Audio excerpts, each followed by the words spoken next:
Sleeping beauty. এক রাজ্যে এক দম্পতি অনেক বছর পর এক কন্যা সন্তানের জন্ম দেয়। রাজকন্যার নাম রাখা হয় আরোরা। রাজজুড়ে উৎসব আয়োজন করা হয় এবং 3 পরী তাকে আশীর্বাদ দিতে আসে। এক পরী তাকে অপরূপ সৌন্দর্য, আরেকজন মিষ্টি কণ্ঠ এবং তৃতীয়জন সুখের আশীর্বাদ দেয়।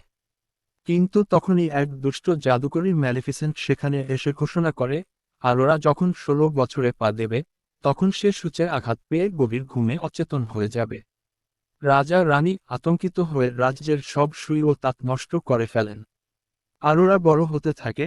একদিন দুর্গের গোপন কক্ষে সে একটি পুরানো সুই খুঁজে পায় এবং তার স্পর্শ করতেই অভিশাপ কার্যকর হয়। সে গভীর ঘুমে অচেতন হয়ে পড়ে। অনেক বছর পর এক সাহসী রাজপুত্র দুর্গে আসে, যেখানে আরোরা ঘুমিয়ে আছে। সে ম্যালেফিসেন্টের অন্ধকার জাদুর বিরুদ্ধে লড়াই করে এবং তাকে পরাস্ত করে।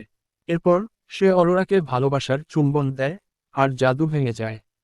আরোরা জেগে ওঠে। রাজ্যের সবাই আনন্দে উল্লাস করে। রাজকন্যা ও রাজপুত্র একসঙ্গে রাজত্ব করে, আর তারা চিরদিন সুখে শান্তিতে বসবাস করতে থাকে।